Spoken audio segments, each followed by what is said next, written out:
Bhagavad Gita, 6th chapter. The Blessed Lord said, "He who performs his bounded duty, without leaning to the fruit of action, he is a renouncer of action as well as of steadfast mind, not he who is without fire, nor he who is without action. Know that to be devotion to action, which is called renunciation.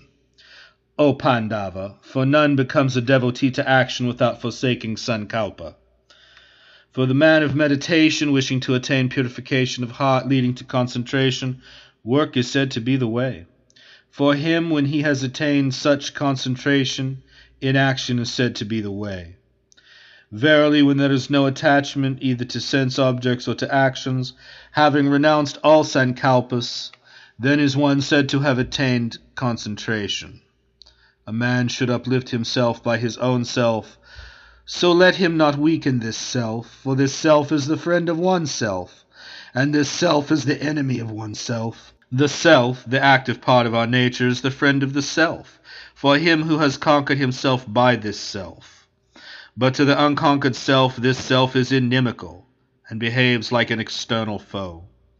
To the self-controlled and serene, the Supreme Self is the object of constant realization, in cold and heat, pleasure and pain, as well as in honor and dishonor, whose heart is filled with satisfaction by wisdom and realization, and is changeless, whose senses are conquered, and to whom a lump of earth, stone, and gold are the same, that yogi is called steadfast.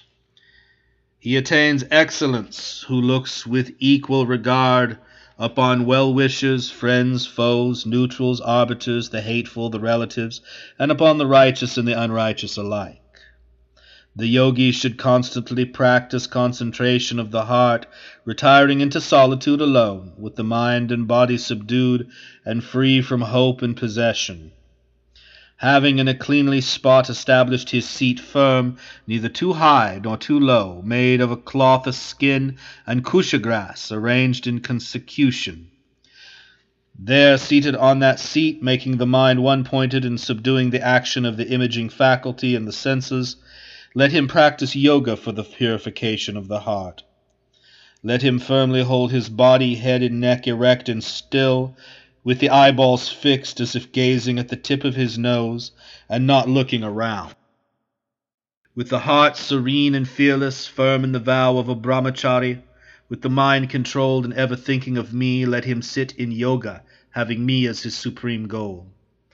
Thus, always keeping the mind steadfast, the yogi of subdued mind attains the peace residing in me, the peace which culminates in nirvana, moksha.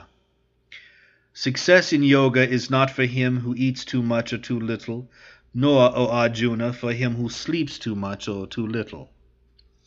To him who is temperate in eating and recreation, in his effort for work, and in sleep and wakefulness, yoga becomes the destroyer of misery.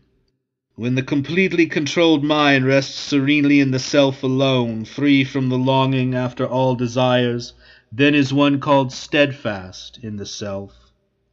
As a lamp in a spot sheltered from the wind does not flicker, even such has been the simile used for a yogi of subdued mind, practicing concentration in the self.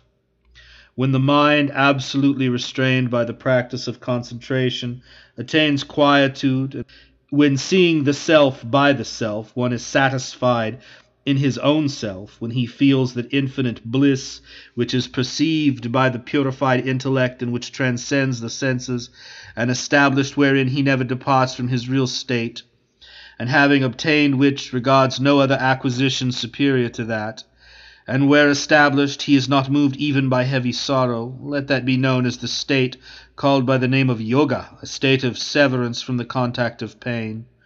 This yoga should be practiced with perseverance, undisturbed by depression of heart. Abandoning without reserve all desires born of sankalpa, and completely restraining by the mind alone the whole group of senses from their objects in all directions. With the intellect set in patience, with the mind fastened on the self, let him attain quietude by degrees, let him not think of anything. Through whatever reason the restless, unsteady mind wanders away, let him, curbing it from that, bring it under the subjugation of the self alone. Verily, the supreme bliss comes to that yogi of perfectly tranquil mind, with passions quieted, Brahman become and freed from taint. The yogi freed from taint of good and evil, constantly engaging the mind thus, with ease attains the infinite bliss of contact with Brahman. With the heart concentrated by yoga, with the eye of evenness for all things, he beholds the self in all beings and all beings in the self. He who sees me in all things and sees all things in me, he never becomes separated from me, nor do I become separated from him. He who being established in unity worships me, who am dwelling in all beings, whatever his mode of life, that yogi abides in me. He who judges of pleasure or pain everywhere by the same standard as he applies to himself, that yogi, O Arjuna, is regarded as the highest. Arjuna said, This yoga, which has been taught by thee, O slayer of Madhu, as characterized by evenness, I do not see the possibility of its lasting endurance, owing to restlessness of the mind. Verily, the mind, O Krishna, is restless, turbulent, strong, and unyielding. I regard it quite as hard to achieve its control as that of the wind. The blessed Lord said, Without doubt, O mighty armed, the mind is restless and difficult to control. But through practice and renunciation, O son of Kunti, it may be governed. Yoga is hard to be attained by one of uncontrolled self. Such is my conviction, but the self-controlled, striving by right means, can obtain it. Arjuna said, Though possessed of Shraddha, but unable to control himself, with the mind wandering away from yoga, what end does one, failing to gain perfection in yoga, meet, O Krishna? Does he not, fallen from both, perish without support, like a rent cloud, O mighty armed, deluded in the path of Brahman? This doubt of mine, O Krishna, thou shouldst completely dispel, for it is not possible for any but thee to dispel this doubt. The blessed Lord said, Verily, O son of Pritha, there is destruction for him, neither here nor hereafter, for the doer of good, O my son, never comes to grief. Having attained to the worlds of the righteous and dwelling there for everlasting years, one fallen from yoga reincarnates in the home of the pure and the prosperous. Or else he is born into a family of wise yogis only. Verily, a birth such as that is very rare to obtain in this world. There he is united with the intelligence acquired in his former body, and strives more than before for perfection, O son of the Kurus.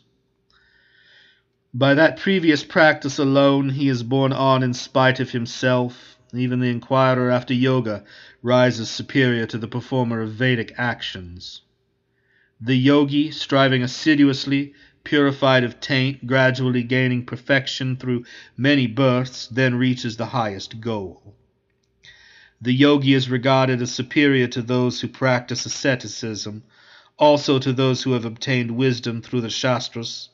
He is also superior to the performers of action, enjoined in the Vedas. Therefore be thou a yogi, O Arjuna. And of all yogis, he who with the inner self merged in me, with Shraddha devotes himself to me, is considered by me the most steadfast.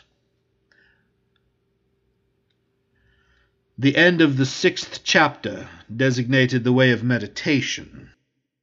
7th chapter. The blessed Lord said, With the mind intent on me, O son of Pritha, taking refuge in me and practicing yoga, how thou shalt without doubt know me fully, that do thou hear. I shall tell you in full of knowledge speculative and practical, knowing which nothing more here remains to be known. One perchance in thousands of men strives for perfection, and one perchance among the blessed ones striving thus knows me in reality. Bhumi, earth, Ap, water, Anala, fire, Vayu, air, Ka, ether, mind, intellect, and egoism. Thus is my Prakriti divided eightfold. This is the lower Prakriti. but different from it. Know thou, O mighty armed, my higher Prakriti, the principle of self-consciousness by which this universe is sustained. Know that these two Prakritis are the womb of all beings. I am the origin and dissolution of the whole universe. Beyond me, O Dhananjaya, there is naught. All this is strung in me as a row of jewels on a thread. I am the sapidity in waters, O son of Kunti. I the radiance in the moon and the sun. I am the Om in all the Vedas, sound in Akasha, and manhood in men. I am the sweet fragrance in earth, and the brilliance in fire am I. The life in all beings, and the austerity am I in ascetics. Know me, O son of Pritha, as the eternal seed of all beings. I am the intellect of the intelligent, and the heroism of the heroic. Of the strong I am the strength devoid of desire and attachment. I am, O bull, among the Bharatas, desire in beings, unopposed to Dharma. And whatever states pertaining to Sattva, and those pertaining to Rajas and to Tamas, know them to proceed from me alone. Still I am not in them, but they are in me. Deluded by these states, the modifications of the three gunas of Prakriti, all this world does not know me beyond them and immutable. Verily this divine illusion of mine, constituted of the gunas, is difficult to cross over. Those who devote themselves to me alone cross over this illusion. They do not devote themselves to me.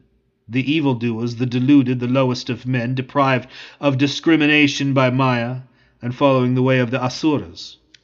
4 kinds of virtuous men worship me, O Arjuna: the distressed, the seeker of knowledge, the seeker of enjoyment, and the wise, O bull among the Bharatas. Of them the wise man, ever steadfast and fired with devotion to the one, excels, for supremely dear am I to the wise, and he is dear to me. Noble indeed are they all, but the wise man I regard as my very self. For with the mind steadfast he is established in me alone as the supreme goal. At the end of many births the man of wisdom takes refuge in me, realizing that all this is Vasudeva, the innermost self. Very rare is that great soul. Others again, deprived of discrimination by this or that desire, following this or that right, devote themselves to other gods, led by their own natures. Whatsoever form any devotee seeks to worship with Shraddha, that Shraddha of his do I make unwavering. Endued with that Shraddha, he engages in the worship of that, and from it gains his desires, these being verily dispensed by me alone. But the fruit accruing to these men of little understanding is limited. The worshippers of the Devas go to the Devas. My devotees too come to me. The foolish regard me, the unmanifested, as come into manifestation, not knowing my supreme state, immutable and transcendental. Veiled by the illusion born of the congress of the gunas, I am not manifest to all. This deluded world knows me not, the unborn, the immutable.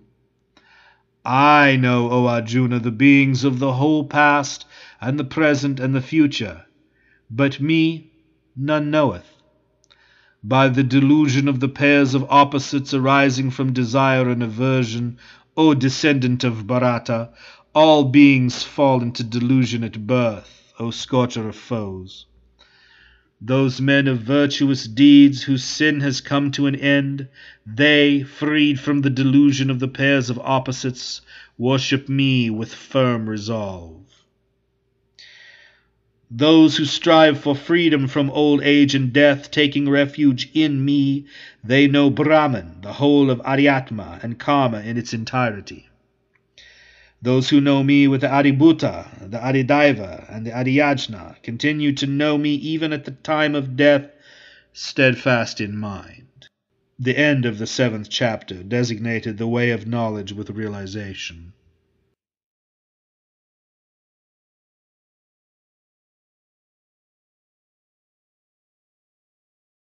8th chapter. Arjuna said, "What is that Brahman? What is Adhyatma? What is Karma, O best of Purushas? What is called Adibhuta, and what Adidaiva? Who and in what way is Adhyajna here in this body, O destroyer of Madhu? And how art thou known at the time of death by the self-controlled?" The Blessed Lord said, "The imperishable is the supreme Brahman. Its dwelling in each individual body is called Adhyatma.